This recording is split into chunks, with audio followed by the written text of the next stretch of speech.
የመጽሐፍት ትረካ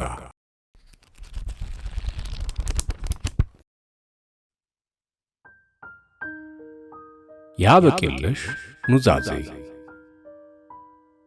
ደራሲ ይልማ ሀብተየስ በ1979 ዓመተ ምህረት የታተመ በትረካቲው ተዘጋጅቶ የቀረበ ክፍል 3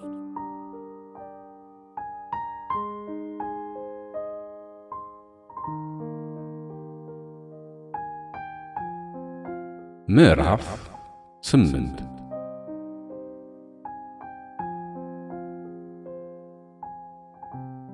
በለጠ በፍርድ ቤቱ ትዕዛዝ ሆስፒታል ከገባ 4 ወር ሆነው።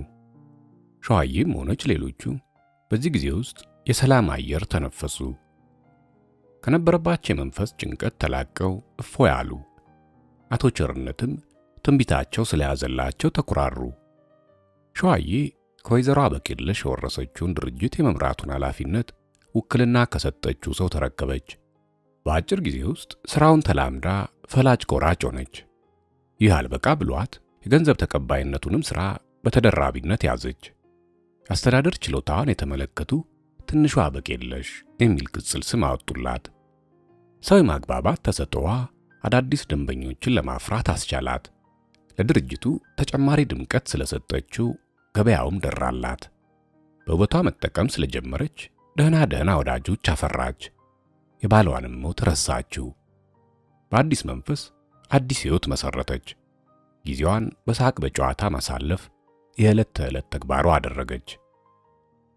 ሸዋዬ መምሪያ የተንፍሱን የንስሐ አባቷ ካደረገቻቸው በኋላ በየወሩ ከመኖሪያ ቤቷ እየሄዱ ጠበል ይረጫሉ፣ መንፈሳዊ ምክርም ይሰጣሉ። ከቅዳሴ መልስ ይህንኑ ተግባራቸውን ለመፈጸም ጎራ አሉ።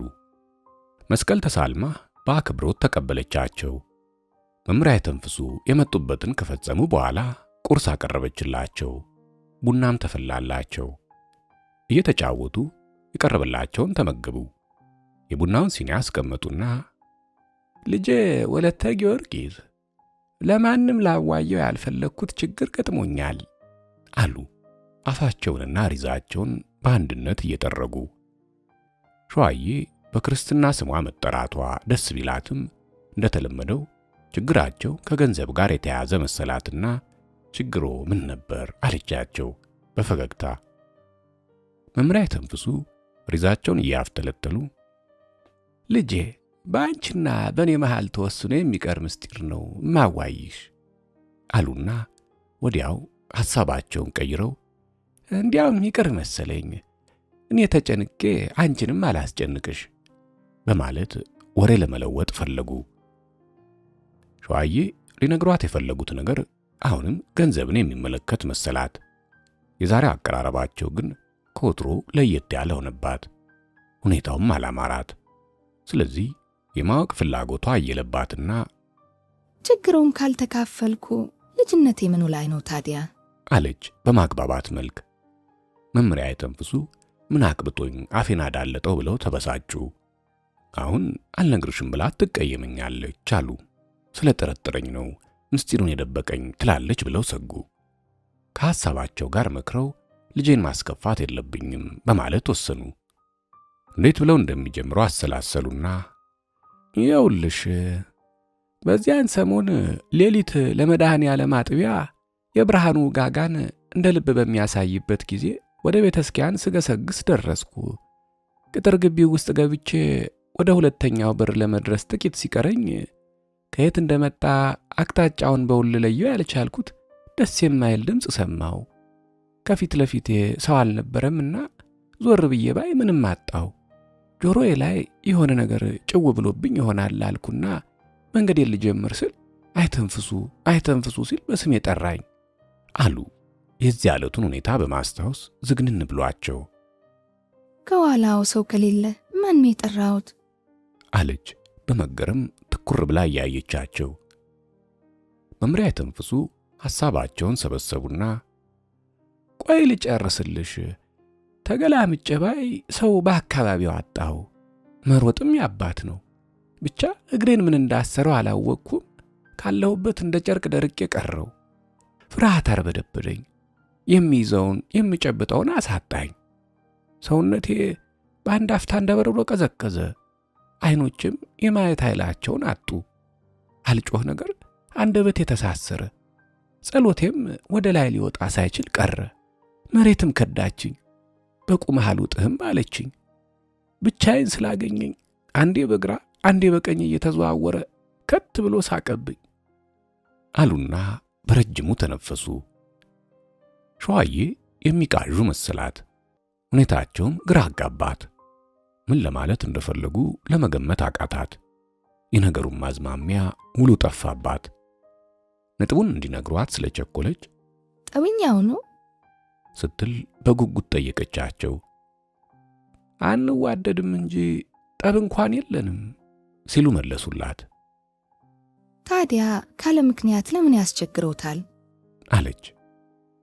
መምሪያ ተንፍሱ ቀጥተኛ መልስ ከመስጠት ይልቅ አጠቃላይ ሁኔታውን ማስረዳቱ የተሻለ መሰላቸውና ዙሪያዬን እየተሽከረከረ ሲንከተከት ቆየና አይተንፍሱ መልእክት አለኝ በጥሞና አዳምጠኝ አለ። ምንም ሳይነግረኝ ለጥቂት ጊዜ ድምፁን አጥፍቶ ዝም አለ። በዚህ ጊዜ የሄደ መስሎኝ ለመሮጥ አሰብኩ፣ ግን ከቆምኩበት አልተንቀሳቀስኩም። ወዲያው አወቀብኝና እኔን ሳይሆን መፍራት ያለብህ ሕሊናህን ነው ብሎ ገሰጠኝ። ቀጠላ አድርጎም በስልጣንህ ባልጋሃል፣ አደራ በልተሃል፣ ሳምነው ከድቶኛል፣ የአባቴን ቤት አርክሰሃል፣ እውነቱን ተናግረህ ንስሐ ግባ ብሎሃል፣ ልብ ለልብ እንተዋወቃለን፣ ይህን ብቻ ንገረው ብሎኛል አለና ጸጥ አለ። ፍርሃቱም ለቀቀኝ። ከብዶኝ የነበረውም ትከሻዬ ቀለል አለልኝ። እንዳላየው ተሰወረብኝ። ከቤተ እግዚአብሔርም ገብቼ ፈጣሪን ተማጸንኩት። ተንበርክኬ ይቅር በለኝ ብዬ ለመንኩት በማለት የደረሰባቸውን አጫወቷት። ሸዋዬ ከልቧ አዘነችላቸው። የማስጠንቀቂያ ሰጪውን ማንነት እንዲነግሯት አልጠየቀቻቸውም። በእምነት የተተበተበች ሞኝ ሴት በመሆኗ የተናገሯትን ቃል አምና ተቀበለች። በምን እንደምትረዳቸው ለማወቅ ታዲያ መፍትሄው ምንድን ነው ስትል በሐዘን ስሜት ጠየቀቻቸው። መፍትሄውማ መጾም መጸለይ ነው፣ ዋናው ግን ሱባኤ መግባት ነው አሉ መሬቱን እየተመለከቱ። ያሰቡት ሩቅ ከሆነ የመጓጓዣና ለስንቅ የሚሆን ገንዘብ ያስፈልጎታል አለችና ከመኝታ ቤት ልታመጣላቸው ተነሳች። ሩቅም አይደል እዚሁ ነው፣ ቁጭ በይ ልጄ ቁጭ በይ አሏት። ቢሆንስ ሱባኤ አይደል ትንሽ ያስፈልጎታል ብላ ሳታግደረድራቸው ወደ ውስጥ ገባች። መምሪያ ተንፍሱ ይህን ምስጢራቸውን ለሸዋዬ በመንገራቸው አዘኑ። ትክክል አይደለሁም ብለው ራሳቸውን ወቀሱ። የነገሩንም መንስኤ ለመጠየቋ ባታምነኝ ይሆናል አሉ። ገንዘብ ለማግኘት የፈጠርኩት ዘዴ ሊመስላት ይችላል ብለው ተጸጸቱ። በሌላ በኩል ሲያስቡት ደግሞ ጥፋቴን ያልጠየቀችኝ ልታከብረኝ ነው ብለው ተጽናኑ። ነገሩ ከንክኗት ብትጠይቀኝስ ምን ብዬ ልመልስላት እችላለሁ አሉና ተጨነቁ። ለዚህ መድኃኒቱ ስትመጣ ብርቱ ጉዳይ አለብኝ ብሎ መውጣት ነው ሲሉ ወሰኑ። ሸዋዬ ከጓዳ ስትመጣ መምሪያ ተንፍሱ በአክብሮት ኖር ልጄ አሏት። 50 ብር ስትሰጣቸው አያስፈልግም ነበር ብለው በፈገግታ ተቀበሏት። ከእጀ ጠባብ ኪሳቸው ሲከቱት አመስግነው መረቋት። እንግዲህ ልሂድ ብለው መስቀል አሳለሟት። ትንሽ ቢጫወቱ ብላ ብታንገራግርም የምደርስበት ቀጠሮ ቢጤ አለችኝ በማለት ዋሹላት። ከግቢው እስኪወጡ ድረስ የፈሩትን ጥያቄ እንዳታነሳባቸው በመንፈሳዊ ምክር ያዟት። ከበር ሲደርሱ ተመለሺ ልጄ ብለው አሰናበቷት። ሸዋዬ ሸኝታቸው እንደተመለሰች በወቅቱ ሊደርስባቸው የሚችለውን የመንፈስ ድቀትና የአእምሮ ጭንቀት አስታውሳ አዘነችላቸው። ግን በመላእክተኛ የሚያስወቅሳቸው ስለሚወዳቸው ይሆናል አለች። በመልእክተኛው ተሰነዘሩ ከተባሉት ቃሎች ጥቂቶቹን ለማስታወስ ሞከረች። የአንደኛውም ትርጉም ሳይገባት ቀረች።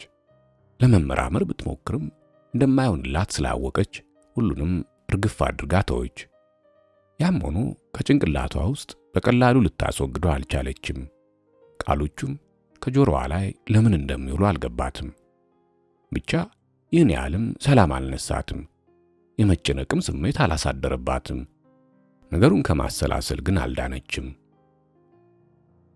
ቀኑ ሰንበት ስለሆነ ከሰዓት በኋላ ጀምሮ ደህና ገበያ ነበር።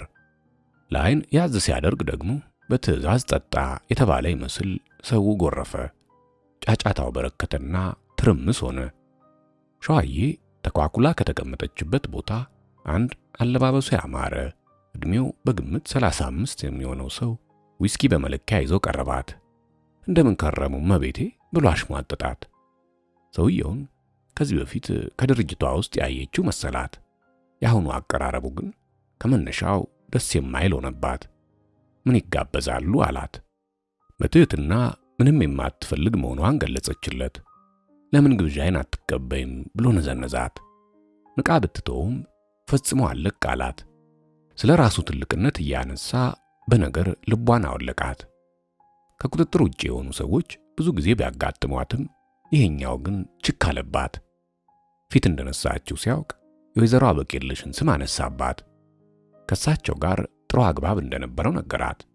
መልስ ሳትሰጠው ስለቀረች ብዙ ምስጢር የማያውቅ ስለሆነ ልትንቂኝ አይገባም ብሎ ደነፋባት። ለወሬው ክብደት እንዳልሰጠችው ሲገነዘብ ደግሞ ስትሰማ የኖሮቹን አሉባልታ ደገመላት። ሸዋዬ ስሜቷ ደፍርሶ ፊቷ ቢለዋወጥም ጠብ ተፈጥሮ ቤቱ እንዲረበሽ ስላልፈለገች ታገሰችው። ከዚህ በፊት በአንድ ሰካራም ምክንያት የደረሰውን ጥፋት አስታውሳ ውስጡን እያረረች ችላ አለችው። ቢቸግራት ምነው እባክህ ብትተወኝ አለችው። እሱ ግን የተፈራ ስለመሰለውም እንደሆነ አይታወቅም በነገር ለበለባት። ቀስ በቀስ አቃጠላት። ግረምሽ ብሎ የባለቤቷን አሟሟት አነሳባት። ሸዋዬ ከዚህ በኋላ የሚከተለውን አሽሙር ለመቋቋም እንደማትችል ተገነዘበች። ሰድቦ ለሰዳቢ ይሰጠኛል ብላ አሰበች። የተሰማን አሳፋሪ አሟሟት ላልሰማ ያሰማል ብላ ሰጋች። ስለዚህ ከነገር ለመሸሽ ስትል ከተቀመጠችበት ተነሳችና መንገድ ስትጀምር ሰውየው ድምፁን ከፍ አድርጎ በስሟ ጠራትና ከሰው መሸሽ ቀላል ነው፣ ከህሊና ቁራኛነት ማምለጥ ግን ከባድ ነው አለና ከት ብሎ ሳቀባት። ጠጪው ሁሉ ጸጥ ረጭ አለ። የዚያ ሁሉ ሰው ዓይን ከሷ ላይ አረፈ። ሸዋዬ ጭንቅላቷን በከባድ ነገር የተመታች ያህል ተሰማት። ተመልሳ ልታንቀው ከጀላት። በቤቱ ውስጥ ድምፅ መጥፋቱ አስደነገጣት። የተሰበሰበው ሁሉ እንደ ጉድ የሚመለከታት መሰላትና ተጨማሪ ፍርሃት አሳደረባት። እልህ ይዞ ተናነቃት። ማንንም መለስ ብላ ሳታይ ወደፊቷ ገሰገሰች። በመጀመሪያ ካገኘችው ክፍል ገብታ በሩን ቀረቀረች። ራሷን በሁለት እጆቿ ይዛ ቀረቀረች። ምን አይነት ቀን ነው ብላ ተራገመች። ከስድቡ ሁሉ የሰውየው የመጨረሻ ቃል ነበር ክፉኛ የከነከናት፣ እንደ ሳማ ቅጠል የቆጠቆጣት፣ ሌላ ነገር እንድታስታውስ የገፋፋት። ያ ቃል መምሪያ የተንፍሱ እኔን ሳይሆን መፍራት ያለብህ ህሊናህን ነው ብሎኛል ካሏት ጋር ተመሳሰለባት። ግንኙነቱ ግን እንቆቅልሽ ሆነባት። መንፈሷን ረብሾ አስጨነቃት። ለአጭር ጊዜም ቢሆን ያገኘችውን ሰላም አደፈረሰባት። ምክንያታቸውን ባትጠይቃቸውም መምሪያ የተንፍሱ ያጫወቷት ከሷ ጉዳይ ጋር በቅርብ የተያዘ መሰላት። በሌላ በኩል ስታስበው ደግሞ ሌላው ገጽታ ታያት። በአጋጣሚ እንደሆነ መስሎ ተሰማት። የማይሆንበት ምክንያት አይኖርም አለች። በስሜቴ የፈጠርኩት ቅዠት ነው ብላ ገመተች። በዚህም ራሷን ለማጽናናት ሞከረች። ሸዋዬ የድርጅቱን ሥራ ስትረከብ በቀለችን የመኝታ ክፍል ኃላፊ አድርጋ ከመኖሪያ ቤቷ አመጣቻት። ችግሩ በተፈጠረ ጊዜ ከቡና ቤቱ ውስጥ ባትገኝም የሆነውን ሁሉ ከሌላ ሰራተኛ ሰምታ አዘነች። ወዲያው ከመሄድ ንዴቱ በረድ ሲልላቸው አዋያቸዋለሁ ብላ ቆየች። በመሃሉ አስቸኳይ ጉዳይ ስለገጠማት ሸዋዬ ካረፈችበት ክፍል በር ላይ ቆማ አመነታች። ቢቆጡኝስ ብላ ፈራች። የተላከችበትን መልእክት ባታደርስ ደግሞ የሚያስከትልባትን ወቀሳ አሰበች። ያለችውም ብትልም መንገሩ የተሻለ መሰላትና በሩን ቆረቆረች። ሸዋዬ ጋደም ካለችበት ቀና ብላ ማን ነው አለች። በቀለች መሆኗን ስታውቅ በሩን ከፈተች። ሳትቆጣ ምን እንደፈለገች ጠየቀቻት። በቀለችም የመጣችበትን ነገረቻት። ሸዋዬ ደስታዋን ለመሸሸግ ስላልቻለች ፈገግ አለች። የላከባት የምትወደው ሰው ነው። ከቡና ቤቱ መግባት ስለማይፈልግ የሚቀመጠው መኪናው ውስጥ ነው። ሸዋዬ መኪና ውስጥ እንደገባች የምትፈልገውን ጠይቆ መብራት ብልጭ ድርግም በማድረግ አስተናጋጅ ጠራና ዊስኪ አዘዘላት። እየጠጡ ብዙ ተጨዋወቱ። ስለ ፍቅራቸውም በሰፊው ተወያዩ። ሸዋዬ መለኪያውን ወደ ከንፈሯ እያስጠጋች ሞኝ አትበለኝና በሰይጣን መኖር ታምናለህ? ብላ በድንገት ጠየቀችው። ሰውየው ዱብዳ ስለሆነበት ወዲያው መልስ አልሰጣትም። ሁኔታዋን ለማጥናት ቢሞክርም በጨለማው ምክንያት አልሆነለትም ነበርና እንደ ሁኔታው ነው አላት። ለማወቅ የፈለገችው ነገር አለ ብሎ በመጠራጠር ቀጠል አደረገና ምናልባት ባየው ላምን ይችል ይሆናል በማለት ወደ ፈለገችው ነጥብ እንድታመራ በር ከፈተላት። አንድ ሰው ሰይጣን አነጋግረኝ ቢልስ ትቀበለዋለህ? አለች።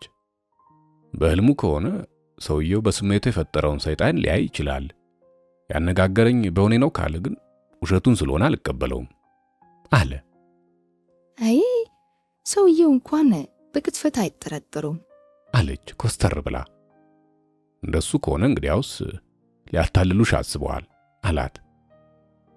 ለማታለል እንኳን ያስቡ አልመሰለኝም አለች በመጠራጠር።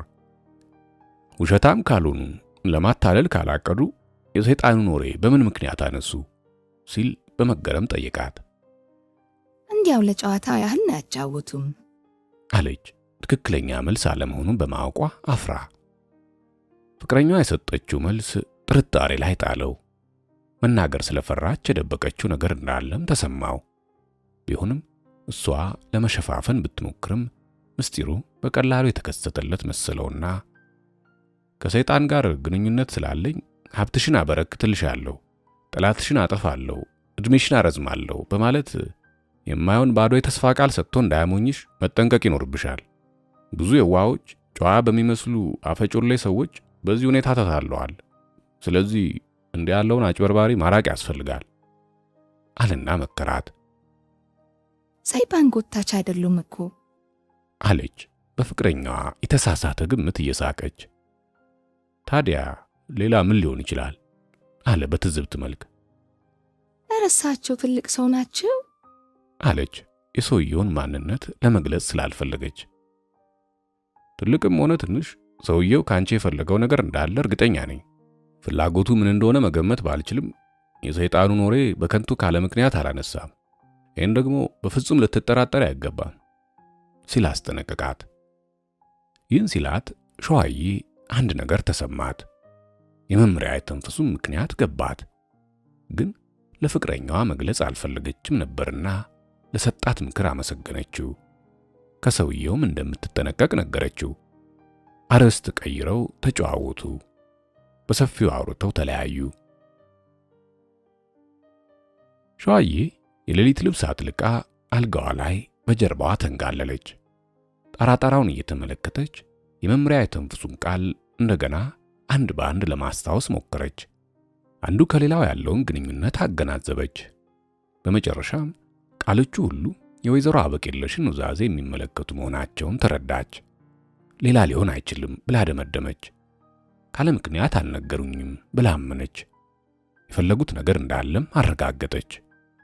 የሌለ ሰይጣን ፈጥረው ሊያሞኙኝ ከሚያስቡ ይልቅ ችግራቸውን በግልጽ ቢነግሩኝ ምን ነበረበት በማለት ተቆጨች። ይህ ከሆነ ዓላማቸው ሌላ ጊዜ ሲመጡ በከንቱ አይድከሙ ብዬ አሳፍራቸዋለሁ አለችና በሰላም አንቀላፋች።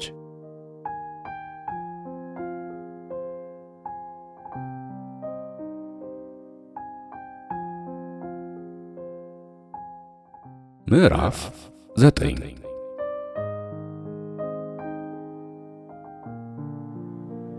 ሻምበል ታምሩ እንዲያነጋግራቸው ከላኩበት ውሎ አድሯል። የሆነውን ሁሉ ሰምቷል። ዛሬ ጊዜ ስላገኘ ሊጠይቃቸው በመወሰኑ ወደሚገኙበት ሆስፒታል ሄደ። የተኙበትን ክፍል በር ከፍቶ ሲገባ ቀና ብለው ተመለከቱት። ጥምጥማቸውን ስለፈቱ ሌላ ሰው መሰሉት። እግዚአብሔር ይማረው አለና ወደ አልጋቸው ተጠጋ። መምሪያ አይተንፍሱም በለሰለሰ ድምፅ አሜን ብለው አጸፋውን መልሰው እንዲቀመጥ ወንበሩን በጣታቸው አሳዩት። ሻምበል ታምሩ ከመቀመጡ በፊት ህመሞ ተሻሎ ሲል ጠይቃቸው፣ ይመስገነው በመጠሩ ዛሬ ደህና ነኝ አሉ የመጨነቅ መልክ እየታየባቸው። ምን ያህል ቢበድሉት ነው በጩቤ ወጋው? ለመሆኑ ሰውየውን አይተውታል? አለ ያዘነ መስሎ። ማየቱንማ አይቼዋለሁ አሉ ረከም ባለ ድምፅ። የሚያውቁት ሰው ነው? አለ በችኮላ አነጋገር።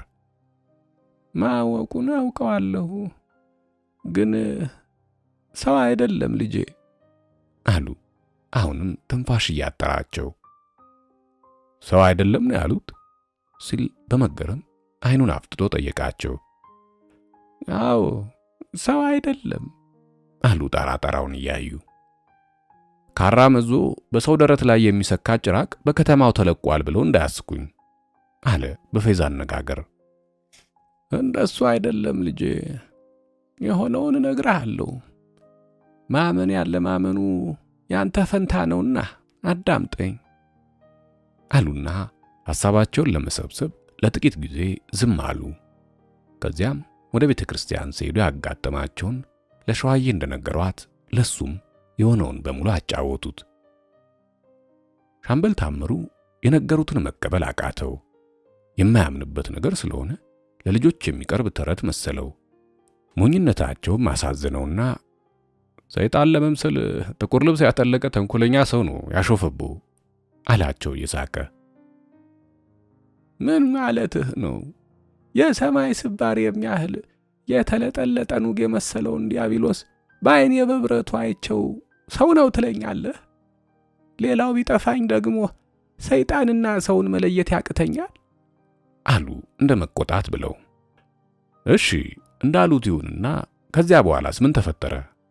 አለ ሻምበሉ በመገረም። እንደገለጽኩልህ የዚያ ዕለት ማስጠንቀቂያ አይነት ነው ሰጥቶኝ የተሰወረ አሉ መምሪያ አይተንፍሱ። ማስጠንቀቂያውን ችላ ስላሉ ሰይጣኑ በሌላ ጊዜ ተመልሶ በጩቤ ወጋዎት ማለት ነው እንደገባይ ከሆነ? አለ በማሽሟጠጥ። አዎ ግን በጩቤ አይደለም ልጄ፣ በረጅም ሰይፍ ነው አወራርዶ የጣለኝ።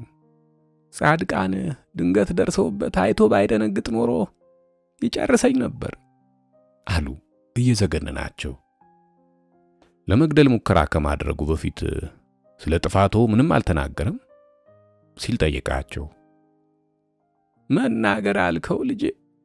መሬትና ሰማይን በሚደባልቀው አስፈሪ ድምፁ የጌታህን ትእዛዝ ጥሰሃል፣ አታድርግ ያለህን አድርገሃል፣ ንስሐ አልገባ ብለህ አሻፈረኝ ብለሃል፣ ጥፋትህ በሞት ያስቀጣሃል፣ ነፍስህን ከሥጋህ ለመለየት ስልጣን ለኔ ተሰጥቶኛል ብሎ በያዘው እንደ እሳት በሚንቀለቀለው ሰይፉ ከመሬት ጋር ሰፋኝ አሉ መምሪያ አይተንፍሱ ነገሩን ከመጠን በላይ በማጋነን። ሻምበል ታምሩ ባነጋገራቸው ሳቅ ተናነቀው። እንደምንም ስሜቱን ተቆጣጥሮ ሳቁን አፍነውና ጉዳት ያደረሰቦ በእርግጥ ርኩስ መንፈስ መሆኑን ያመኑበት ይመስላል። ፖሊስ ደግሞ ወንጀለኛን እንጂ ሰይጣን አድኖ ይዛል ማን አለውትና ነው እዚህ ድረስ እንድመጣ ይላኩብኝ አለ ስላስጠሩት ቅር የተሰኘባቸው በመምሰል ከተቀመጠበት ለመሄድ ሲነሳ። ለዚህ አይደለም የጠራሁ፣ አትሂድ፣ ቁጭ ብለህ አዳምጠኝ፣ የማዋይህ ሌላ ብርቱ ምስጢር አለኝ አሉ እንደማዘን ብለው። ለጥቂት ጊዜ ከተከዙ በኋላ ከሚያልፈው ምድራዊ ኑሮ ባሻገር ላለው ዘላለማዊ ሕይወት ስል የሥጋ ፍላጎቴን ገትቼ ለነፍሴ በማደር አምላኬን በቅንነት ማገልገል ያስቀናው ሰይጣን በአቶ ተሰማ ንጉሴ ላይ አድሮ አሳሳተኝ። በፈጣሪም ፊት ግርማ ሞገስ አጥቼ እርቃኔን እንድቀር አደረገኝ ሲሉ መምሪያ አይተንፍሱ ሐዘን በተመላበት ሁኔታ ተናገሩ። ሻምበል ታምሩ የሰማውን ማመን አቃተውና ግራ በመጋባት ተሰማ ንጉሴ፣ ሟቹ ተሰማ፣ ያ እብዱ በለጠ የገደለውን ማለት ሆነው አለ በመገረምና በመጠራጠር አይናቸውን እየተመለከተ። አዎ ልጄ፣ አልተሳሳትክም፣ እሱ ነው።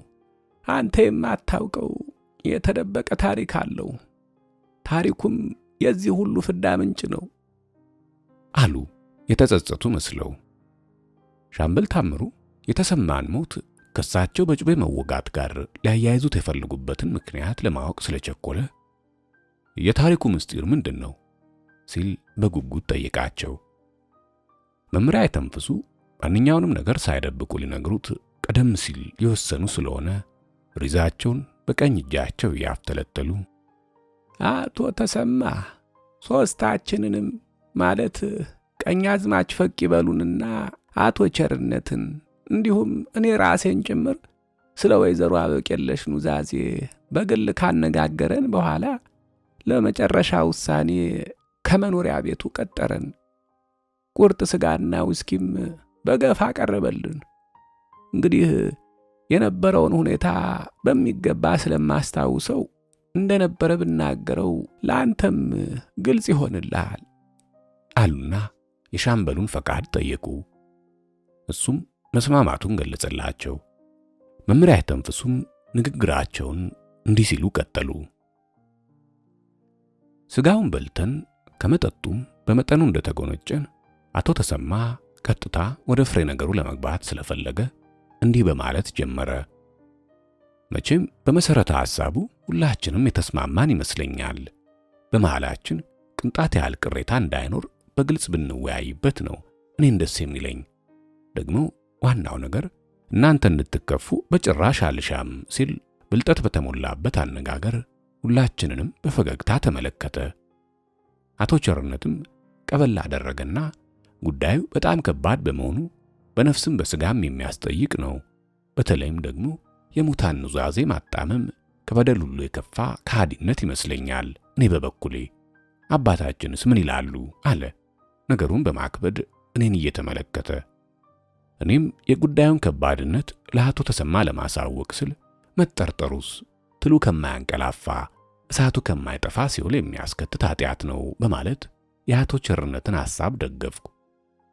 ቀኛዝማች ፈቅ ይበሉ በሁለታችን ሐሳብ ስላልተስማማ ወይም በዚህ ምክንያት ድርድሩ የሚፈርስ መስሎት ስለሰጋም እንደሆነ አልገባኝም። ኧረ እንደሱ አይደለም አባቴ። አዳም ከተፈጠረ አንስቶ የሰው ልጅ ከኃጢአት መቼ ርቆ ያውቃል? ግን ብዙ ክፉ ሥራችንን በትንሽ ትሩፋት በቀላል ደግነት ብቻ ቸሩ ፈጣሪያችን ከኃጢአታችን እያነጻን ነው እንጂ የእኛማ በደል መቼ ተቆጥሮ ያልቃል? በላዔሰብ የተባለ ጨካኝ ሰው 79 ሰዎች በልቶ ሲኖር ከዕለታት አንድ ቀን በውሃ ጥም ለተቃጠለ የኔ ቢጤ አንድ እፍኝ ውሃ በመመጾቱ አይደል ቸሩ ፈጣሪያችን ያን ሁሉ በደሉን ይቅር ያለው? መቼም እኔ ከርሶ አላውቅም በማለት ነገሩ እንዳይከር ሲል ተቃውሞውን አሰማ። እኔም ጉዳዩን ልባት ሳያገኝ እንዳይቀር ስለፈለግኩ እሱማ ነው እንጂ የአንድዬን ቸርነቱን መሐሪነቱን መቻጥቼው መጣፉ በጃ አይደለ እንዲያው ብቻ ብዬ የጀመርኩትን ሳልጨርስ አቶ ተሰማ ካፌ ነጠቀና ቀደም ሲል ለእያንዳንዳችሁ ስለ ጉዳዩ በግል ሳዋያችሁ የነገሩንም ከባድነት አንስተን በሰፊው ተወያይተናል። ታዲያ በከንቱ ጊዜ ለማባከን ካልሆነ በስተቀር በዛሬው ዕለት ያስኮንናል አያስኮንንም የሚለው ነጥብ ለምን ይነሳል በማለት ተቆጣ። ሶስታችንም ተደናግጠን እርስ በርሳችን ተያየን። ነገር የተበላሸ መሰለኝና እርግጥ መነሳት አልነበረበትም፣ ቢነሳም ቅር ሊልህ አይገባም። አቶ ቸርነትም ቢሆን እኮ ምን ያህል እንደተቸገርንልህ እንድታጤነው በማሰብ ይመስለኛል ጨረፍ ያደረገው አይደለም እንዴ አቶ ቸርነት አልኩ የእሱን ድጋፍ ፈልጌ። አዎ እንዳሉት ነው፣ ነፍሳችንን ጭምር መሸጣችንን እንድታውቅልን ያህል ነው እንጂ ሌላ ትርጉም የለውም አለ አቶ ቸርነት ኮስተር ብሎ። ቀኛዝማች ፈቅ ይበሉ ውይይቱ የፈለገውን ቀና መንገድ የተከተለ ስለመሰለው ለአንበሳ አይመትሩም ለብልህ አይመክሩም፣ ልጅ ተሰማ ይህን አያጣውም አለ በመኩራራትና በደስታ ስሜት። በእውነት አይደለም እኔም ውስጡን ደስታ ተሰምቶኝ ነበርና ወደ ድርድሩ እንሸጋገር አልኩ ጭራዬን እየነሰነስኩ። ጥሩ ነው ምን ከፍቶኝ፣ እንግዲህ ይገባናል የምትሉትን ግለጹልኝና በዚያ ላይ እንነጋገር አለ አቶ ተሰማ ደማቅ ፈገግታ እያሳየ በቅድሚያ ተዘጋጅተን የመከርንበት አልነበረምና ሶስታችንም ግራ ተጋብተን መተያየት ብቻ ሆነ። አንድ አይነት አቋም ይዘን መደራደር አስፈላጊ መሆኑን የተገነዘበው አቶ ቸርነት በግላችን ለመወያየት እንዲያመችን አቶ ተሰማን ለጥቂት ጊዜ ከውጭ እንዲቆይልን በትህትና ጠየቀው። እሱም ቅር ሳይለው ተስማምቶ ወጣ። በሰፊው ተወያይተን ከውሳኔ ላይ ስለደረስን በቀኛዝማች ፈቂበሉ አማካኝነት አቶ ተሰማ ተጠርቶ ገባና ስፍራውን ያዘ። ውሳኔያችንን እንድንነግረው ተወክዬ ነበርና መቼም ለአንተ ስንል ማድረግ የማይገባንን ለማድረግ በአንድ ድምፅ ተስማምተናል። ነፍሳችንንም ባወጣት ያውጣት ብለናል። ልጄ አንተም እንዳትጎዳብን እኛም እንዳንከፋብህ ብለን አውጥተን አውርደን ይሁን ብለን ለእያንዳንዳችን 20 ሺህ ብር እንድትሰጠን ወስነናል ብዬ ገለጽኩለት። አቶ ተሰማ መልእክቴን በጥሞና አዳምጦ ጣራጣራውን እያየ መልስ ሳይሰጠን ዝም አለ። ቀኛዝማች ፈቂበሉ አላስችል ስላለው ቅር አለህ እንዴ ሲል በመጠራጠር ጠየቀው። አቶ ተሰማ አቅማማና አላለኝም፣ ብቻ ትንሽ አልበዛም አለ ሲፈራ ሲቸር። በጭራሽ አልበዛም፣ እንዲያውም ጥሩ አስተያየት ነው ያደረግነው።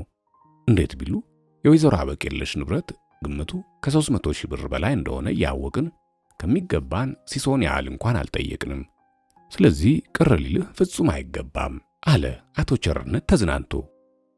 አቶ ተሰማ ሶስታችንንም በፈገግታ እየተመለከተ መስማማቱን ገለጸልን።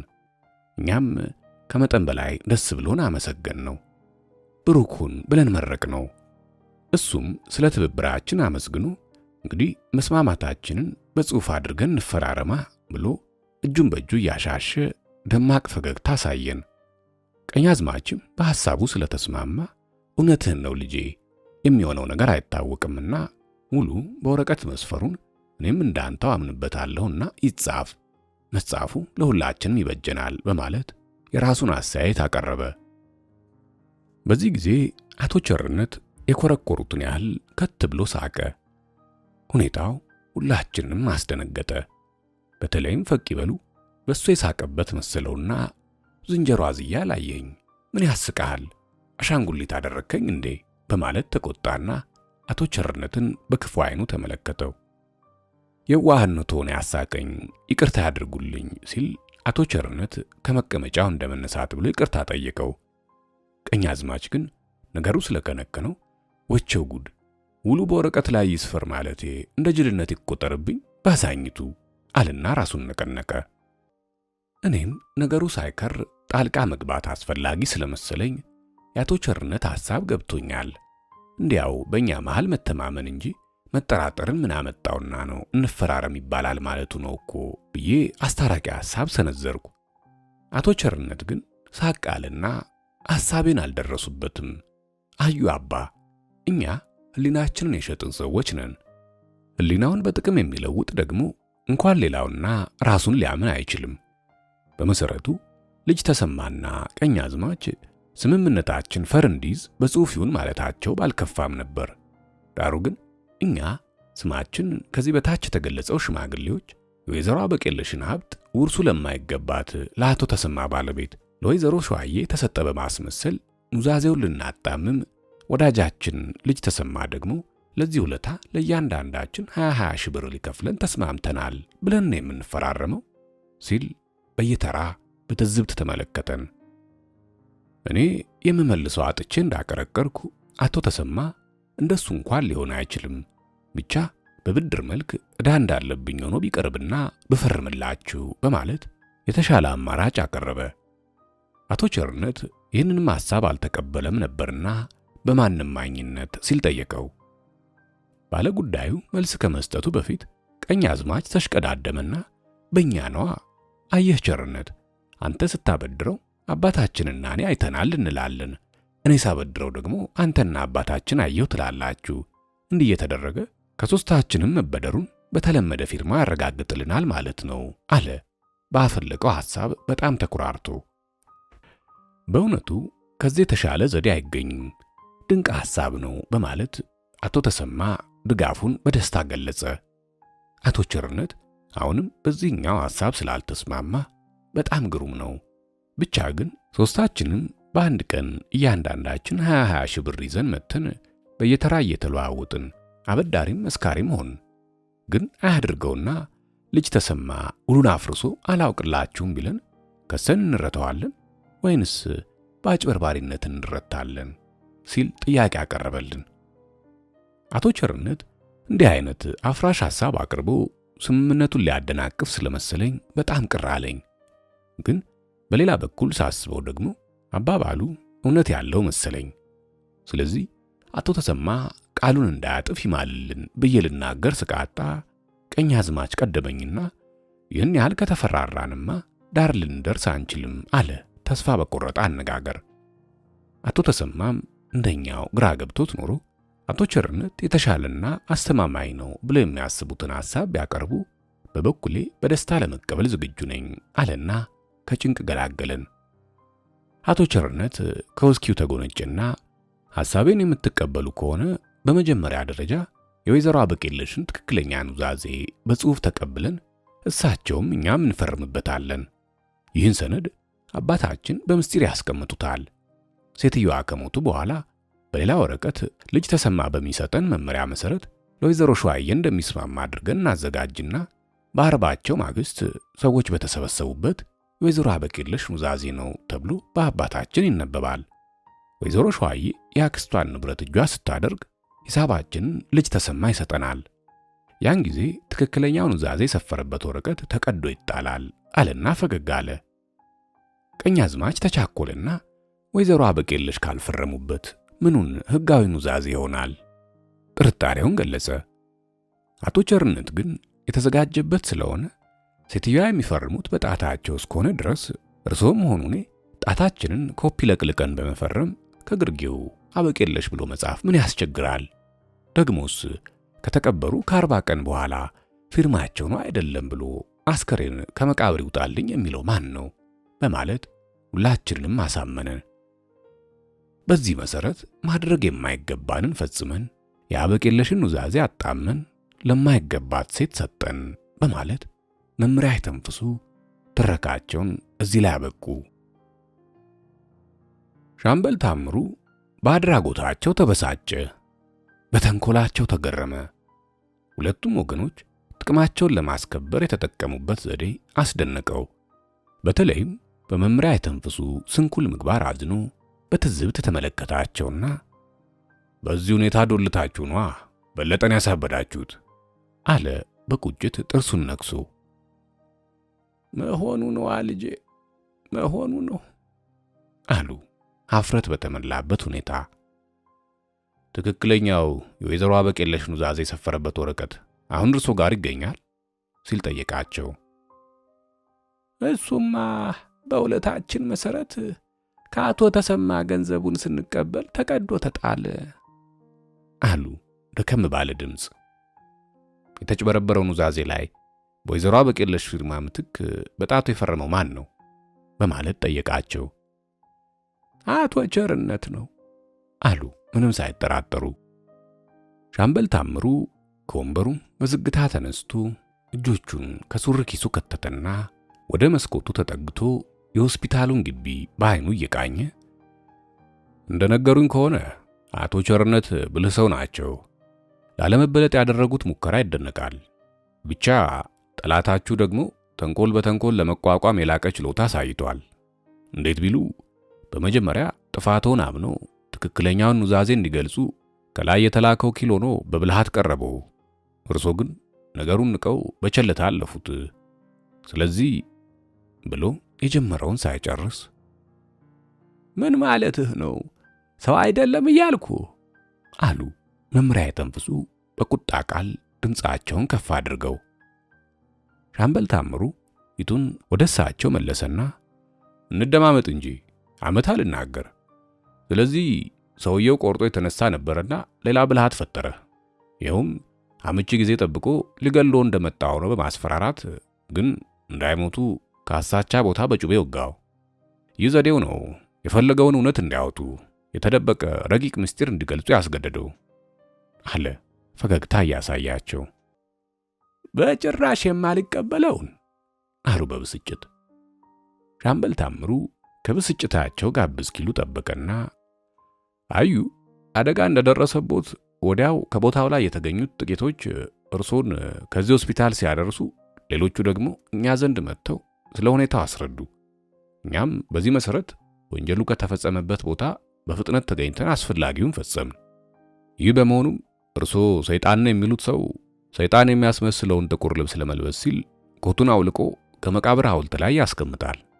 አደጋ በእርሶ ላይ መድረሱን የሰሙ ሳያስበው በድንገት ደርሰው ስላሳደዱት ኮቱን ያስቀመጠበትን አቅጣጫ ስቶ እግሬ አውጭኝ ብሎ ይሸሻል። እኛም ሁኔታውን ከተረዳም በኋላ የሰዎችን ትብብር ጠይቀን የአካባቢ መረጃ ስንፈልግ ነው በአጋጣሚ ኮቱን ያገኘነው። ስለዚህ ቢያምኑም ባያምኑም ወንጀሉ የተፈጸመው ከላይ በወረደ ሰይጣን ሳይሆን እዚህ እኛ ጋር ባለ ሰው ነው አላቸው ኮስተር ብሎ። መምሪያ የተንፍሱ በጥሞና ቢያዳምጡም የተነገራቸውን ፈጽመው አላመኑም። የቀረበላቸውንም ማስረጃ አልተቀበሉም።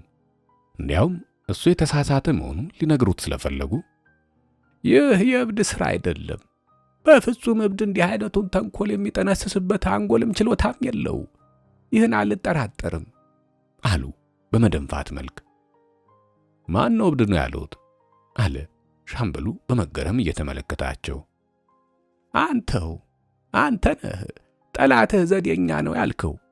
የኔ ጠላት እብዱ በለጠ ነው፣ ሌላ የማውቀው ጠላት የለኝም አሉ ቆጣ ብለው። ሻምበል ታምሩ የአልጋውን አግዳሚ ብረት ተደግፎ እንዲህ አይነት ለህሊና የሚዘገንን ሸፍት ከፈጸሙ ማን ያውቃል ሌላም ጠላት ሊኖሮት ይችላል አላቸው። እውነቱን በመናገሬ ልትዘልፈኝ አይገባም፣ ነውር ነው፣ አትስደበኝ አሉ በመመረር። ጥፋት ከሆነ ይቅርታ አለ ሻምበል ታምሩ ወደ በሩ ሲያመራ። የበሩን እጀታ ይዞ ከመክፈቱ በፊት ግን ለማንኛውም እዚህ ታከመው ሲድኑ የሚቀጥለው አድራሻው ከርቸሌ መሆኑን ከአሁኑ ይረዱ በማለት አፌዘባቸውና ተሰናብቷቸው ወጣ።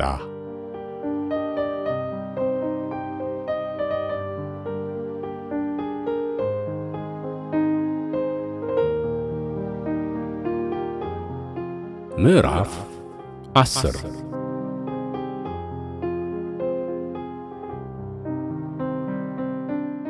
አቶ ቸርነት በመምሪያ የተንፍሱ ላይ የደረሰውን አደጋ ከሰሙ ወዲህ ሰላም አጡ። ስለ አደጋው በዝርዝር ለማወቅ ሁኔታውን አጣሩ። ጉዳዩ አሳሳቢ ስለመሰላቸው ከሸዋዬና ከቀኛዝማች ፈቅይበሉ ጋር በሰፊው ተወያዩ። አቶ ቸርነት በቀላሉ የሚታይ ችግር አለመሆኑን ገልጸው በለጠ የተባለው አስመሳይ እያደባ በሁላችንም ላይ አደጋ መጣሉ አይቀርምና በጥሞና ልናስብበት ይገባል አሉ። ሸዋዬ ግን የወንጀሉ ፈጻሚ ከፈጣሪ የተላከ ሰይጣን ነው ብለው መምሪያ የተንፍሱ የነገሯትን ስላመነችበት የአቶ ቸርነትን ሐሳብ አልተቀበለችም። በትክክለኛነቷም ድጋፍ የሆናት ዘንድ ከጥቂት ጊዜ በፊት ለመምሪያ የተንፍሱ የተሰጠውን ማስጠንቀቂያ አንስታ አጫወተቻቸው። ስለዚህ በበለጠ በኩል የሚያሰጋ ነገር አይኖርም አለቻቸው። አቶ ቸርነት የሰይጣን ሥራ ነው የሚለውን አባባል አልተቀበሉም። እንዲያውም መምሪያ የተንፍሱ እንደሚሉት በሰይፍ ሳይሆን በትንሽ ሰንጢ መወጋታቸውን ከጤና ባለሙያዎች ስለተረዱ የወንጀሉ ፈጻሚ ሰው መሆኑን አልተጠራጠሩም። ግን ሸዋዬንም ሆነ ቀኛዝማች ፈቅይበሉን ፈጽሞ ለማሳመን ሳይችሉ ቀሩ። እዚህም ተስፋ ስለቆረጡ ራሳቸውን ከአደጋ ለመጠበቅ ቁርጥ ውሳኔ አደረጉ። ትናንት ግን ሻምበል ታምሩ ሊጎበኛቸው ሆስፒታል መሄዱን ሲሰሙ ስለተፈጸመባቸው ወንጀል ሊያነጋግራቸው ነው በሚል ግምት ነገሩን ችላ አሉት። በኋላ ግን እሳቸው እንዳሰቡት ሳይሆን መምሪያ የተንፍሱ ራሳቸው ልከውበት ነው የሚል ጭምጭምታ ከጆሮአቸው ላይ ሲያርፍ ሽብር ለቀቀባቸው። ይህን እንደሰሙ ወዲያው ወደ ሸዋዬ ሄደው ያ ከውካዋ ቄስ ጉድ ሳይሰራን አልቀረም ብለው ጥርጣሬያቸውን ገለጹላት። ሸዋዬ ግን በምንም አይነት ምክንያት አያደርጉትም ብላ ልትከራከር ሞከረች። ሆስፒታል ልጠይቃቸው በሄድኩበት ጊዜ እንዲህ አይነት ስሜት ጨርሶ እንደሌላቸው ተረድቻለሁና ሊያስቡ አይገባም አለቻቸው። እንዳልሽው ቢሆንማ መልካም ነበር፣ ግን አልመሰለኝም አሉ አቶ ቸርነት በመጠራጠር። እንዴት አይመስሎትም? አለች ሸዋዬ በመገረም። አቶ ቸርነት ጥቂት ተከዙና መምህር አይተንፍሱ እርኩስ መንፈስ አስፈራራኝ ብለው ያጫወቱሽን በቀደም ስትነግሪኝ የማስጠንቀቂያ ቃሎቹን ይህን ያህል አላጤንኳቸውም ነበር።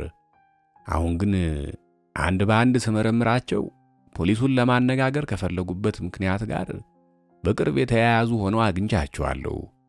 በተለይም እውነቱን ተናግረህ ንስሐ ግባ ብሎሃል የሚለውን ትዕዛዝ ለማስፈጸም ካልሆነ በስተቀር ሻምበሉን ምን ያስጠራቸዋል?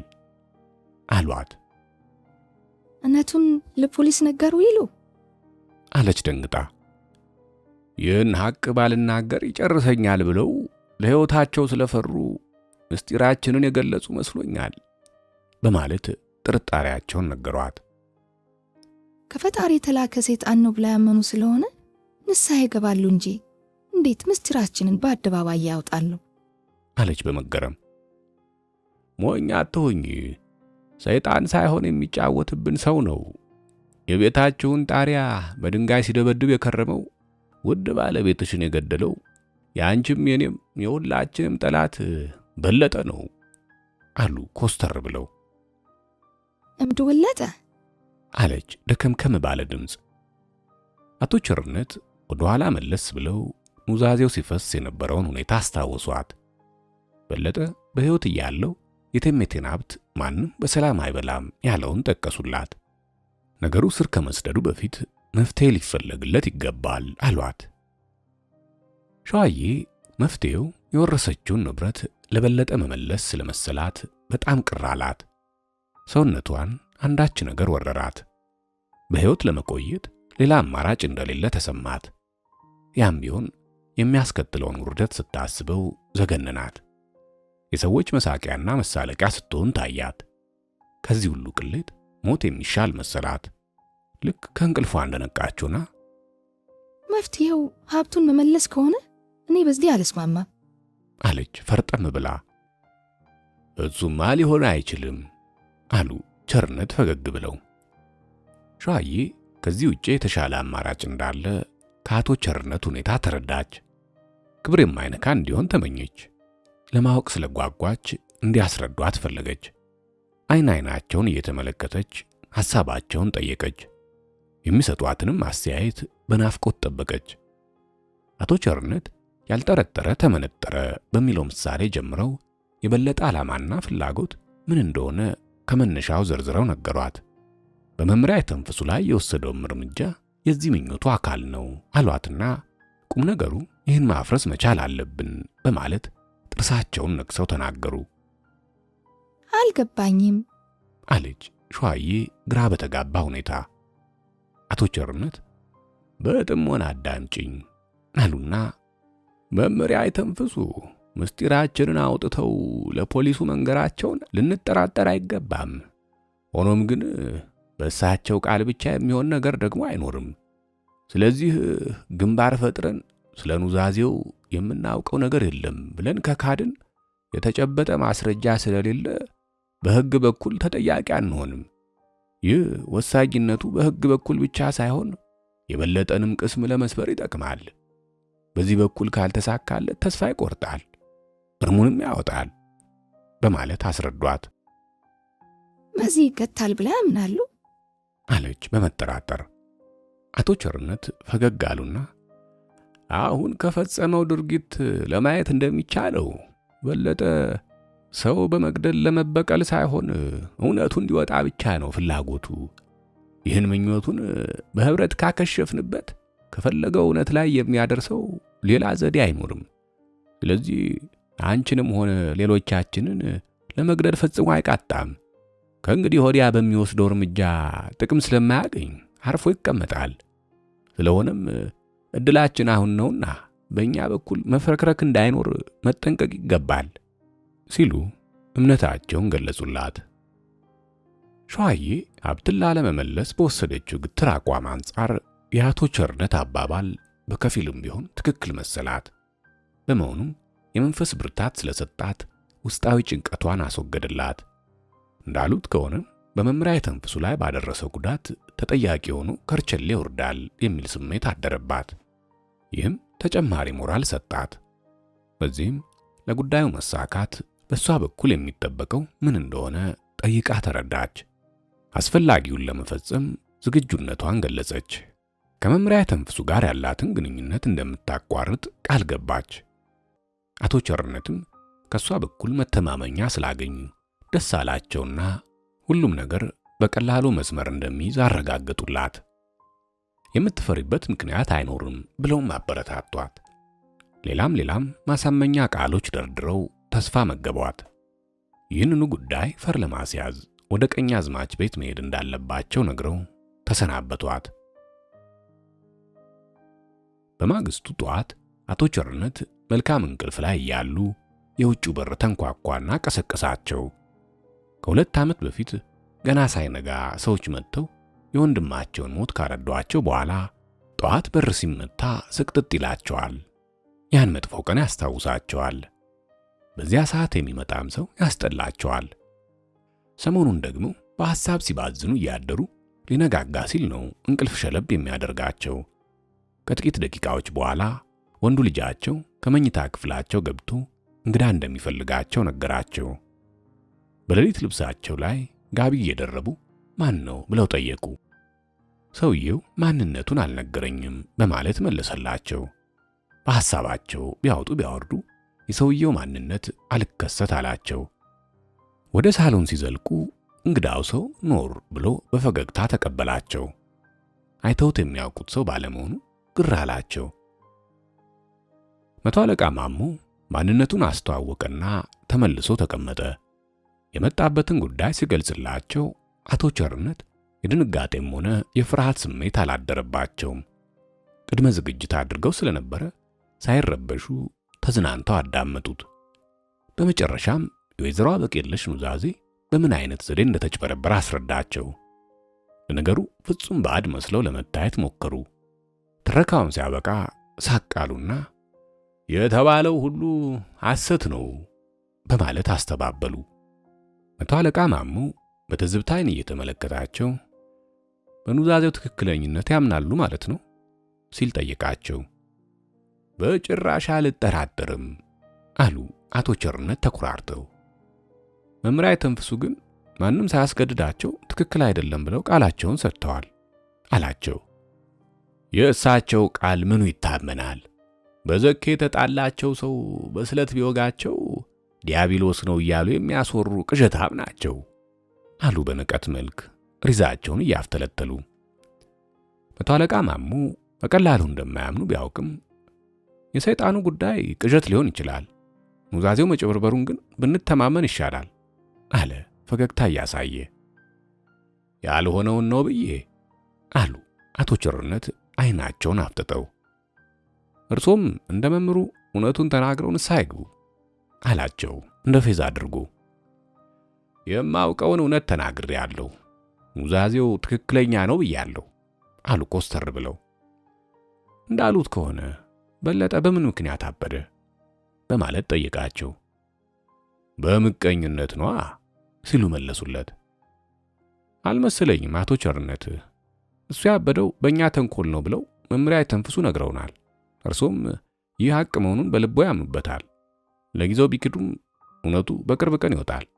ስለዚህ ቢተባበሩን ይመረጣል አላቸው። እኔ በበኩሌ ኑዛዜው ትክክለኛ መሆኑን የማውቀው፣ ግን መምሪያ ተንፍሱ ተጭበርብሯል ካሉ ማስረጃቸውን ያቅርቡና እውነተኛነታቸውን ያረጋግጡ አሉ ቆጣ ብለው። ማስረጃማ በእጃችን ስላለ ነው አንካካድ ብዬ ለመንኮ አለና ፈገግ አለ።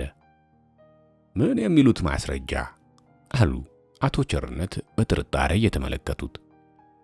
ማስረጃውማ ከኑዛዜው ላይ ያስቀመጡት የጣት አሻራው ነው አላቸው። አቶ ቸርነት ድንጋጤው እንደ እንጨት አደረቃቸው። የሚናገሩት ጠፋባቸው። መላ ሰውነታቸው ሽባ የሆነ መሰላቸው። በሕይወታቸው የፈጸሙት ታላቅ ስህተት ቁልጭ ብሎ ታያቸው። ባላሰቡትና ፍጹም ባልጠረጠሩት መንገድ ከወጥመድ ውስጥ መግባታቸው ርር ድብን አደረጋቸው።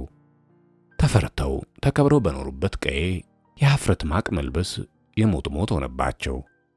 ቤተሰባቸውን በማዋረዳቸው ጥልቅ ሐዘን ተሰማቸው። የእግር እሳት ሆኖ አቃጠላቸው። ከእንግዲህ ወዲያ ወዳጆቻቸውን እንዴት ብለው እንደማያዩ ጨነቃቸው። ሕይወት ባታጓጓ ኑሮ ራሳቸውን በራሳቸው ቢያጠፉ ምንኛ ደስ ባላቸው። ከገቡበት ማጥ ውስጥ የሚያወጣቸው ምንም ኃይል እንደሌለ ሲያውቁ ተስፋ ቆረጡ። ያችን ቀውጢ ቀን ረገሙ። ስህተት ላይ የጣላቸውን ሰው አማረሩ። ከእንግዲህ ወዲያ የመጣውን እንዳመጣጡ በጸጋ ከመቀበል በስተቀር ሌላ አማራጭ እንደሌላቸው ተገንዝበው ልብሳቸውን ለመቀየር ጊዜ እንዲሰጣቸው የመቶ አለቃውን ፈቃድ ጠየቁ። ቅስማቸው እንደተሰበረ ከተቀመጡበት ተነስተው በዝግታ እርምጃ ወደ መኝታ ክፍላቸው ሲያዘግሙ መቶ አለቃ ማሞ በዓይኑ ተከተላቸው። የአቶ ቸርነት ወንድ ልጅ ከሳሎኑ በር አጠገብ ጥግ ይዞ አባቱና ፖሊሱ የተለዋወጡትን ቃል ከሞላ ጎደል አዳመጠ። ቀደም ሲል ኑዛዜ ያስከተለውን ሐሜት አስታወሰ። በየጊዜ የተፈጠረውን ሁኔታ ቢከታተልም አባቱ በዚህ አሳፋሪ ተግባር ውስጥ እጃቸውን ይከታሉ ብሎ ሳያምን ቀረ። ውሸት ነው ብሎ በእሱ ዕድሜ ክልል ከሚገኙ ሁለት ወጣቶች ጋር በዚህ ምክንያት መጣላቱም የቅርብ ጊዜ ትዝታው ነበር። አሁን ግን የተባለው ሁሉ መሰረት ያለው ሐቅ መሆኑን አረጋገጠ። አባቱ ልብሳቸውን ቀይረው ከመኝታ ቤት ሲወጡ ከገጻቸው ላይ ያነበበው የሐዘን ጭጋግ ልቡን ለሁለት ተሰነጠቀው። በሕይወቱ ሙሉ አባቱ እንደዚያ ተሸማቀውና ቀልባቸው ተገፎ አይቶ ባለማወቁ እምባ ይዞ ተናነቀው።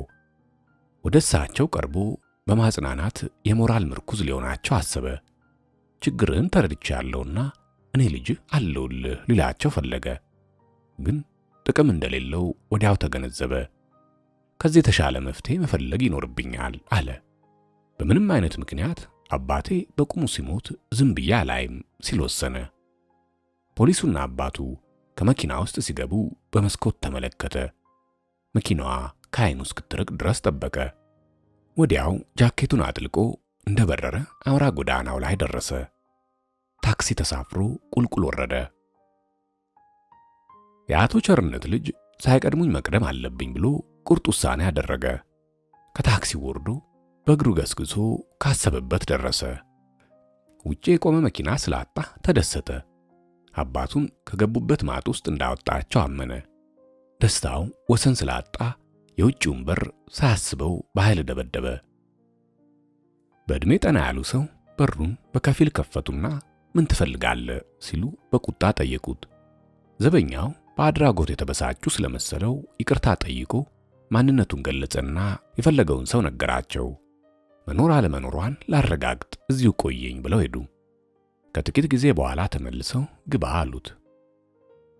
ሸዋዬ ከፍተኛ ዋጋ ያለው የሌሊት ልብስ አጥልቃ በዚያ ላይ ጋቢ ደርባ እንደ ጨረቃ ደምቃ ከበረንዳው ላይ ቆማ በፈገግታ ተቀበለችው።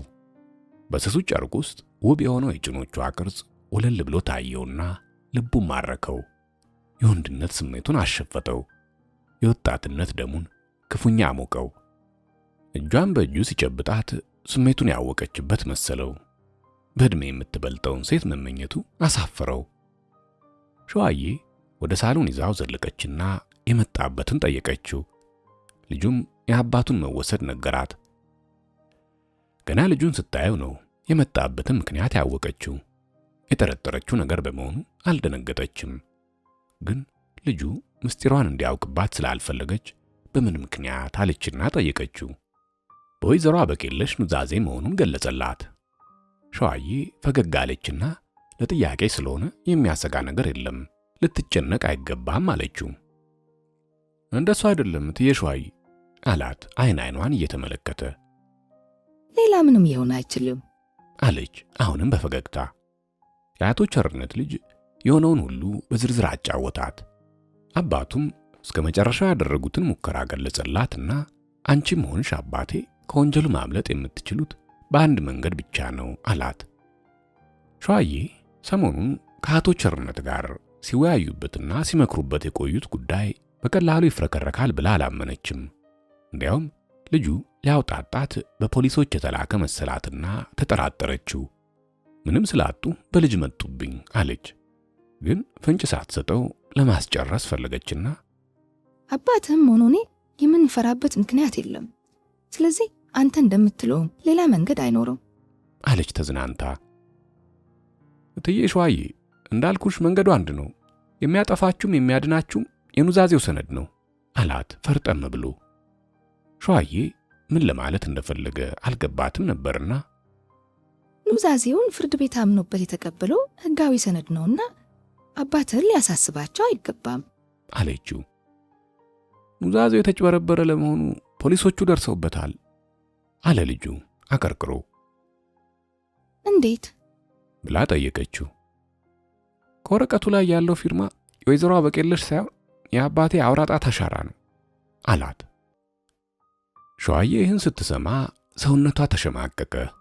ከንፈሮቿም የመንቀሳቀስ ተግባራቸውን ዘነጉ። አይኖቿም ከዋሻቸው ወጥተው እንዳፈጠጡ ቀሩ። እጆቿም ዛሉ።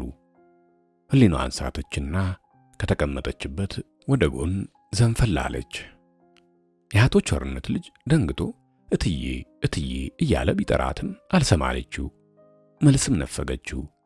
ቢቸግረው ወደ ውጭ ወጣና ዘበኛውን ጠራቸው። እትዬን አመማት አላቸው። ወባ እንደያዘው ሰው እየተንቀጠቀጠ ወስዶ አሳያቸው። ዘበኛው ሁኔታዋን ሲያዩ ከቆሙበት ፈዘው ቀሩ። የሚይዙትን የሚጨብጡትን አጡና ወደ ማድ ቤት ሮጠው ሄዱ። በቀለች ታማ ከተኛችበት ተነስታ ነጠላዋን እየጎተተች ወደ ሳሎን በረረች። እንደደረሰች ሸዋዬን ቀና አድርጋ አቀፈችና በቀዝቃዛ ውሃ በተነከረ መሐረም ፊቷን ደባበሰችና ከግንባሯ ላይ አስቀመጠችው። ቦታውን በምልክት እያሳየች ልጁን እዚያ ውስጥ አንድ መለኪያ ረቂቅ ዳና ስጠኝ አለችው። ከዛም ጉንጯን መታ መታ እያደረገች ጠራቻት። ሸዋዬ ቀስ በቀስ ነፍስ ዘራች። አይኖቿንም ገለጠች። ዙሪያዋን በጥርጣሬ ተመለከተች። ከበቀለች እጅ የተቀበለችውን ስትጠጣ ሕሊናዋን አወቀች። ቁጭ አለችና የውሸት ፈገግታ ለማሳየት ሞከረች። የአቶ ቸርነት ልጅ ቶሎ በመዳኗ ደስ አለውና እትዬ ሰነዱስ አላት ቆሞ እጁን በእጁ ያሻሸ። ሸዋዬ ልጁን በሐዘን መልክ ተመለከተችውና ሰነዱንማ ሻምበል ታምሮ ቅድም መጥቶ ወስዶታል አለችው። የልጁ ዕቅድ የኑዛዜውን ወረቀት በመቅደድ ዋናውን ማስረጃ ማጥፋት ነበር። ግን ያስበው እንዳሰበው ባለመሆኑ ከቆመበት እንደ ሐውልት ተገትሮ ቀረ። አባቱን ነፃ ለማውጣት የነበረው ተስፋ ጨለመ። ምኞቱ ምኞት ብቻ ሆኖ በመቅረቱ አዘነ።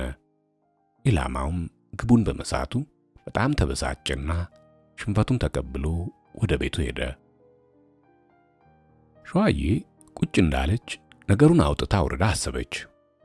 ፖሊሶች የሰውን አሻራ የመለየት ልዩ ችሎታ አላቸው ሲባል ሰምታለች።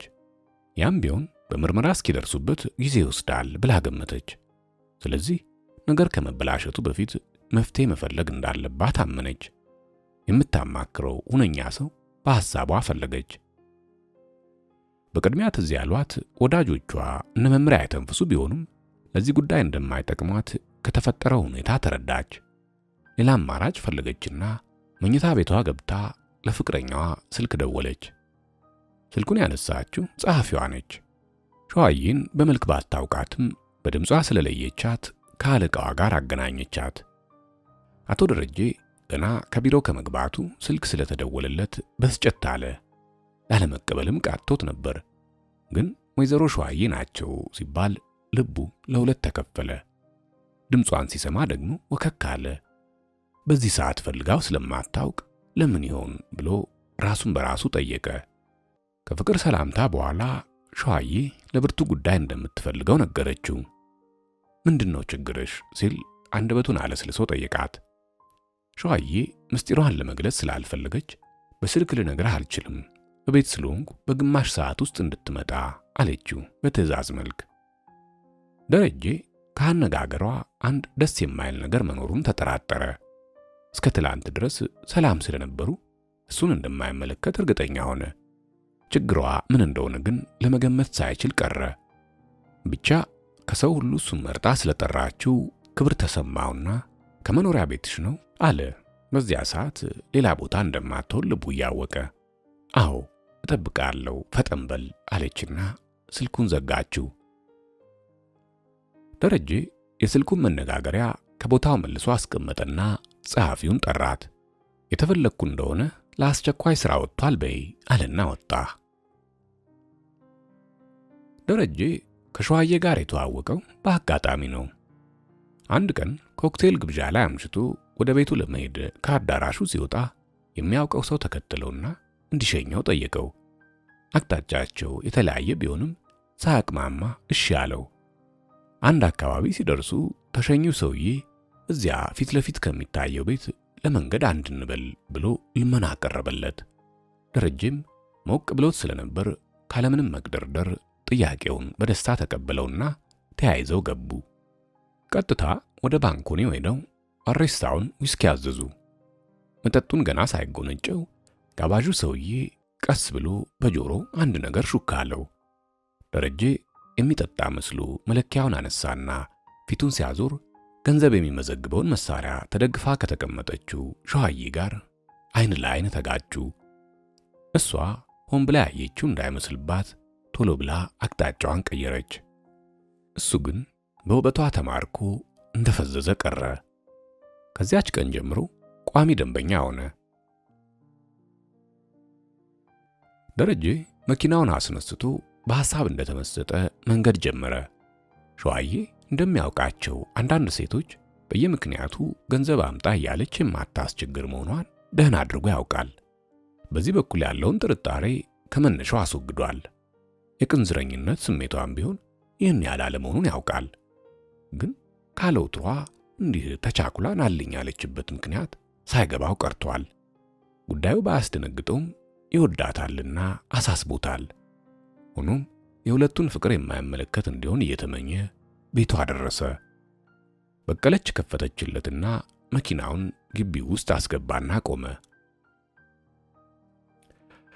ሸዋዬ ባለቤቷ ከሞተ በኋላ የተፈጥሮ ሕግ ሆኖባት ከጥቂት ወንዶች ጋር ወጥታለች። ግን ካየችው ቀን ጀምሮ ልቧ የደነገጠለት ስሜቷ የተማረከለት ሰው ቢኖር ደረጀ ብቻ ነው። መልከቀና ከመሆኑም በላይ ቁመናው የሰጠ ስለሆነ ትወደዋለች። አነጋገሩም ሆነ ቀልዱ ደስ ይላታል። ይህም ሆኖ ከግል ጭውውት ውጪ ምስጢር አካፍለው አታውቅም። ሸዋዬ በተፈጥሮ ግልጽ ሰው አይደለችም። ምንም ቢከፋት የሆዷን አውጥታ መናገር አትወድም። ዛሬ ግን የቸገረው እርጉዝ ያገባል ሆኖባት ደረጀን ጠራችው። ቢጨንቃት ማጣፊያው ቢያጥርባት ነው እሱን የፈለገችው። ከመኪናው ሲወርድ በፍቅር አይን ተመለከተችው። ወደ ውስጥ ሲገባ በፈገግታ ተቀበለችው። ወገቡ ላይ ተጠምጥማ እቅፍ አድርጋ ሳመችው። እጁን ይዛ እየመራች ትልቁ ሶፋ ላይ ወስዳ አስቀመጠችው። በቅድሚያ ተዘጋጅቶ ከነበረው ቡና ቀዳችለትና ሰጠችው። አይን አይኑን እያየች ደህንነቱን ጠየቀችው። ስራ እንዴት ነው አለችው። ደረጀ በጤናው በኩል በጣም ደህና መሆኑን ገለጸላት። ስራ በዛብኝ ማለት የብዙ ሰዎች የተለመደ ቋንቋ ስለሆነ ይህን ያህል እንደማይከብድበትም ነገራት። ለወሬው ቸኩሎ ነበርና የተፈለገበትን ምክንያት ጠየቃት። ሸዋዬ እንዴት ብላ እንደምትጀምር ጠፍቷት እጇን እያሻሸች ለጥቂት ጊዜ አሰበች። ወዲያው ከህሊናዋ መክራ የችግሯን መንስኤ አንድ በአንድ ዘርዝራ ልታስረዳው ሞከረች። ራሷን ንጹሕ አድርጋ ሟቹ ባለቤቷን አወገዘች። በማላውቀው ነገር ጣጣ ሸለቆ ውስጥ ገብቻለሁና ምን ትመክረኛለህ አለች። ደረጀ ያልጠበቀው ነበርና በነገሩ ተገረመ። አስተያየት ከመስጠቱ በፊት ሁኔታውን ማጣራት አስፈላጊ መሰለውና ፊርማው የሟችቷ ላለመሆኑ እርግጠኛ ነሽ ሲል ጠየቃት። አዎ፣ ብቻ ሰውየው ግን አላመኑም አለች። ባያምኑም የኔ አሻራ አይደለም ብለው ሊክዱ አይችሉም። ደግነቱ በነገሩ ውስጥ የሌለሽበት ስለሆነ በወንጀሉ ስለማትጠየቂ ይከሱኛል ብለሽ አትፍሪ አለ በማደፋፈር። እሱስ ነው፣ ግን ንብረቱስ አለች እየተቁነጠነጠች። በትክክለኛው ኑዛዜ መሰረት አካፊው ልሻል እንጂ ሌላ ምን ይመጣብሻል አለ ነገሩን አቃሉ። የጠላሁት እሱን ነው፣ አንተንም የጠራው ለዚህ ነውና ድርጅቱን ግዛኝ አለች ፈርጠም ብላ። ትቀልጃለሽ አለ ጤንነቷን በመጠራጠር ትኩር ብሎ እያያት። ከምሬ ነው፣ ከ4 ወር በፊት እንደሸጥኩልህ አድርገን መዋዋል እንችላለን አለችው። ከኔ ጋር አለ በሞኝነቷ እየሳቀ። ገንዘቡን እኮ አሁን ክፈለኝ አይደለም፣ ትፈርምልኝና ለሌላ ሰው በሸጥከው ጊዜ ትሰጠኛለህ፣ አንተም ትጠቀማለህ አለች በማግባባት መልክ። ደረጀ በድፍረቷ በጣም ተበሳጨ። ድብን ቅጥል አለ። እንዴት ብትገምተኝ ነው ብሎ አረረ። ግን ቅሬታውን ላለማሳየት ሲል የሚያፈራርም እማኝ ማግኘቱም ቀላል አይደለም፣ ደግሞም እንዲህ አይነቱ ነገር ለሁለታችንም አይበጅ። ስለዚህ ይህን ሐሳብሽን ከአእምሮሽ አውጭና አርፈሽ ተቀመጪ አላትና ሰዓቱን እያየ መሄዴ ነው ብሎ ተነሳ። ከምኑ ላይ ነው ጥፋቱ? አለች አንጋጣ እያየችው። ጥፋት ብቻ አይደለም ወንጀል ነው በማለት ኮስተር ብሎ መለሰላት። ሸዋዬ ሊተባበራት እንዳልፈለገ ከሁኔታው በመረዳቷ አዘነች። በሱ በኩል ተስፋ ቆረጠች። ይተው ሌላ ሰው አላጣም ብላ በልቧ አሰበች። ለምን አማከርኩት ብላ ተቆጨች። ከተቀመጠችበት ተነስታ መንገዱን ጨርቅ ያርግልህ አለችው። ሰላምታ እንኳን ሳትሰጠው አሰናበተችው። መቀየሟን በግልጽ አሳየችው። እንደቆመ ጥላው ወደ ሌላ ክፍል ገባች። ሁለተኛ አይኑን ላለማየት ቁርጥ ውሳኔ አደረገች። ደረጀም ቢሆን በመንፈስ መራራቃቸው ታወቀው። ሕሊናዋን ከሸጠች ሴት ጋር ወዳጅ መሆኑ አሳፈረው። ራሱን እየነቀነቀ በግብዝነቷ እየሳቀ መኪናውን አስነስቶ ሄደ። ሸዋዬ ተኳኩላ ትልቁን ቦርሳ መርጣ ያዘች። መስታወቱን እያየች ፈገግ አለች። ሞኛቸውን ይፈልጉ፣ ሳይቀድሙኝ መቅደም አለብኝ አለች። መኪናዋ ውስጥ ገብታ በረረች። ከትልቁ ባንክ ስትደርስ ቆመች። ደረጃውን በፍጥነት ወጥታ ለአንደኛው ገንዘብ ከፋይ ቼክ ሰጠችው። የባንኩ ሰራተኛ አንዴ እሷን አንዴ ቼኩን በየተራ ተመለከተና ይጠብቁኝ ብሏት ሄደ። ከጥቂት ጊዜ በኋላ ተመለሰና ገንዘብ እንዳያወጡ ታግደዋል ብሎ ቼኩን መልሶ ሰጣት። ሸዋዬ ከመደንገጧ ብዛት ለምን ብላ ፈጠጠችበት። ሰውየው መታገዱን ብቻ ነው የማውቀው አላት። እንዴት ይሆናል? ካለ ፍርዱ ቤት ትዕዛዝ ይታገዳል? አለች እልህ እየተናነቃት። እሜቴ የተከለከሉበትን ምክንያት እኔ አላውቅም አለ በትህትና። ማወቅ ይኖርብሃል። እንዴት አላውቅም ይባላል? አለች እየተወረገረገች። ትክክለኛውን ማወቅ ከፈለጉ አለቃዬ ቢሮ ይሄዱ አለና የቢሮውን ቁጥር ነገራት። ሸዋዬ በሩን አንኳኩታ ከፍታ ገባች። ጉዳዩ ይመለከተዋል የተባለው ሹም ተነስቶ በአክብሮት ተቀበላት። ይቀመጡ አለና ምን ልርዳው ብሎ በፈገግታ ጠየቃት። ችግሯን ነገረችው። እሱም በበኩሉ ሁኔታውን በጥሞና አስረዳት። የፍርድ ቤት ትዕዛዝ እስኪመጣ ገንዘብ እንዳይወጣ ብሎ ያገደው ሻምበል ታምሩ መሆኑን ገለጸላት። ሸዋዬ ስሙን ስትሰማ ዘገነናት። አውሬ መስሎ ታያት። ሰውነቷ እንደነዘዛት። ብቻዋን እንደ እብድ እየተነጋገረች ከባንኩ ወጣች።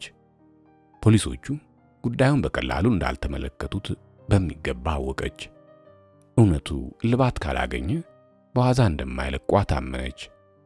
የተስፋ ጭላንጭል የምታይበት ቀዳዳ አጣች። ሰው የቱን ያህል ቢረቅ ሐቅን መግደል እንደማይችል ተረዳች። በዚህም ቅስሟ ተሰብሮ መንፈሷ ላሽቆ እንደተሳቀቀች ወደ ቤቷ ተመለሰች።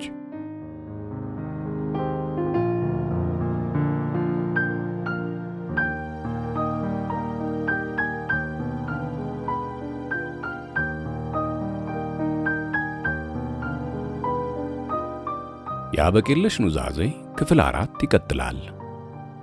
ላይክ፣ ሼር፣ ኮሜንትና ሰብስክራይብ ማድረግ አይረሳ።